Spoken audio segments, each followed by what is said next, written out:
နောက်ထပ်မေးခွန်းတစ်ခုကတော့ဒီလိုတော့ကမ္ဘာနိုင်ငံအသီးသီးရဲ့မှတ်တမ်းများရဂျိုးသားတွေမကြာခဏတွေ့ရှိလက်ရှိပါတယ်ရှင်ဗျာ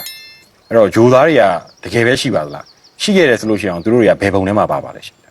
ချိုးသားလို့ဆိုတာလူတွေနဲ့တွေ့နေချာမဟုတ်တဲ့ဆွေးကြားတွေလို့ပြောမှာပေါ့နော် မှန်ပါဗျာ ဒါပြောမယ်ဆိုလို့ရှိရင်ဘုန်းအနေနဲ့အနန္တစัจ java လာအကြောင်းကိုပြောမှာပေါ့ မှန်ပါဗျာ မြတ်စွာဘုရားလည်းပဲစัจ java လာအသေးဆုံးစัจ java လာဖွဲ့စည်းမှုတွေတခုကစပြီးတော့စัจ java လာ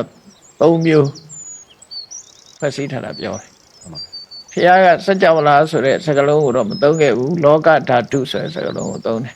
နံပါတ်1ကသုလနိကလောကဓာတုတယ် မှန်ပါဗျာ အသေးစားလောကဓာတ်အသေးစားစัจ java လာ မှန်ပါဗျာ အဲ့ဒီအသေးစားစัจ java လာမှာလူပြေရယ်နတ်ပြေ6ထပ်ရယ်မြင့်မို့တောင်ရယ်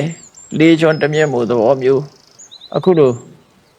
earth planet လို့ဟာမျိုးပေါ့အခုကမ္ဘာအချိုကြီးလို့ပြောကြတယ်ပြောပေါ့ခုခေတ်စကားနဲ့ဆိုရင် မှန်ပါဗျာ ဒီကမ္ဘာလုံးကြီးလို့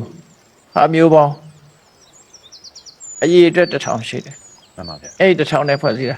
စัจ java လာ1000နဲ့ဖွဲ့စည်းထားတာကိုသုလနိကလောကဓာတုလို့ခေါ်တယ် မှန်ပါဗျာ အဲ့တော့အဲ့ဒီတည်းပဲကြည့်လိုက်မယ်ဆိုရင်စัจ java လာ1000ဆိုတဲ့တည်းပဲလူပြေကလည်း1000ရှိမယ်နတ်ပြေတွေကလည်းပဲတစ်ခုတစ်ခု1000စီရှိကြမယ်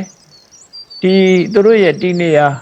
ဩဃတလောကကြီးကလည်းပဲ1000စီရှိမှာပေါ့နော် မှန်ပါဗျာ အဲ့ဒီစัจ java လာတွေထဲမှာသက်ရှိတ attva တွေလည်းရှိတာ မှန်ပါဗျာ သက်ရှိတ attva တွေရှိတော့လူသားလို့ပြောရမယ့်တ attva တွေလည်းရှိတယ်နတ်လို့ပြောရမယ့်တ attva တွေလည်းရှိတယ်ပေါ့ဖွဲ့စည်းပုံချင်းတူတူအဲ့ဒါလို့တူနဲ့တူတွေ့ရဖို့အမတန်မှဝေးလံပြီးတော့တူနဲ့တူတွေ့ရဖို့အမတန်ခဲရင်နေပေါ့ မှန်ပါဗျာ အခုတိုက်ကြီးကားတိုက်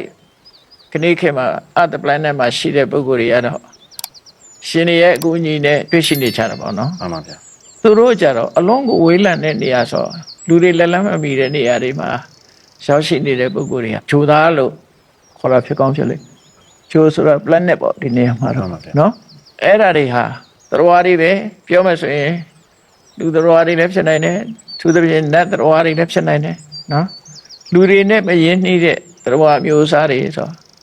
အဲ့တော့လူဆိုတာကတော့တကြိုကနေတကြိုသွားနိုင်တဲ့အတိုင်းအတာမရှိတော့နတ်တွေပိုဖြစ်နိုင်တယ်ပေါ့ မှန်ပါဗျာ သွားနိုင်တဲ့စွမ်းတကူရှိတဲ့နတ်တွေကပိုဖြစ်နိုင်တယ်ဖြစ်နိုင်တော့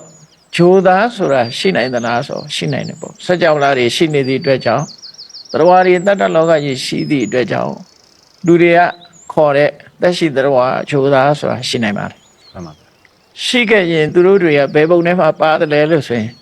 လူမျိုးနွယ်ဆိုရင်လူသူတို့စัจ java လာတိုင်းတိုင်းသူတို့မှလည်းလူမျိုးနွယ်ရှိမယ်နတ်မျိုးနွယ်တွေရှိမယ်